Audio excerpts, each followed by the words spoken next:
Supreme court نے deputation ملازمین کی تنخواہ سے متعلق وضاحتی حکم نامہ جاری کر دیا۔ محکمہ خزانہ کا 20 اگست 2025 کے آفس میمورنڈم عدالتی فیصلے کی غلط تشریح قرار۔ سپریم کورٹ نے کہا ہے کہ پرانا فیصلہ صرف ان کے لیے تھا جو مستقل طور پر نوکری چھوڑ کر دوسری جگہ بھرتی ہوئے۔ سپریم کورٹ نے کہا کہ ڈیپوٹیشن پر آئے ملازمین کی تنخواہوں میں کٹوتی عدالتی حکم کی غلط تشریح ہے۔ سپریم کورٹ نے کہا کہ ڈیپوٹیشن ایک عارضی تبادلہ ہے، اسے مستقل ملازمت کی تبدیلی تصور نہیں کیا جا سکتا۔ سپریم کورٹ نے کہا کہ ڈیپوٹیشن پر آیا ملازم اپنے اصل ادارے کا ہی حصہ رہتا ہے، تنخواہ کم کرنا غیر قانونی ہے۔ سپریم کورٹ نے کہا کہ عتیق الرحمان کیس کا فیصلہ مستقل طور پر نیا محکمہ جوائن کرنے والے ملازمین کے لیے تھا۔ سپریم کورٹ نے کہا کہ ڈیپوٹیشن ملازمین کو نئی بھرتی تصور کر کے ان کی تنخواہ کم کرنا عدالتی منشا کے خلاف ہے۔ اس کیس میں عدالت نے حکم نامے میں مزید کیا کہا ہے، کیا وضاحتیں کی ہیں، اپڈیٹس دیتے ہیں۔ اسلام آباد سے نمائندہ کیپٹل ٹی وی نثار عابد ہمارے ساتھ لائن پر موجود ہیں۔ نثار عابد، سپریم کورٹ نے ڈیپوٹیشن ملازمین کی تنخواہوں سے متعلق وضاحتی حکم نامہ جاری کیا ہے، کیا کیا وضاحتیں ہیں اس حکم نامے میں؟ اپڈیٹ کیجیے گا۔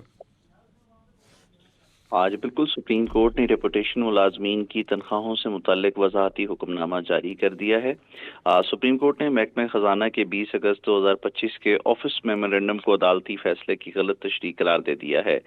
مزید سپریم کورٹ آف پاکستان کا اس حوالے سے کہنا ہے کہ پرانا فیصلہ صرف ان کے لیے تھا جو مستقل طور پر نوکری چھوڑ کر دوسری جگہ بھرتی ہوئے۔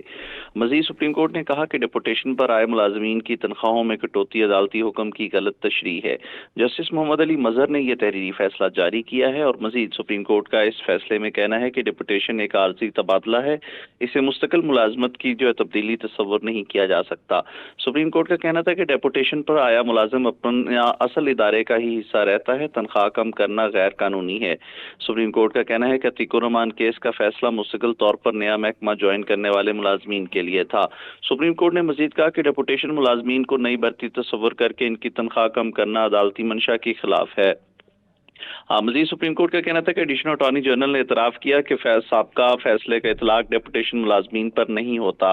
مزید وہ عتیق الرحمان کیس میں ملازم وہ اٹامک انرجی ملازمت ختم کر کے وزارت تعلیم میں بھرتی ہوا تھا۔ عتیق الرحمان کا مطالبہ تھا کہ پچھلی تنخواہ زیادہ تھی، نئی سرکاری ملازمت میں بھی اسے تنخواہ کا تحفظ دیا جائے۔ اسی طرح سپریم کورٹ نے قرار دیا تھا کہ مستقل طور پر نوکری بدلنے والا تنخواہ کے تحفظ کا حقدار نہیں ہے۔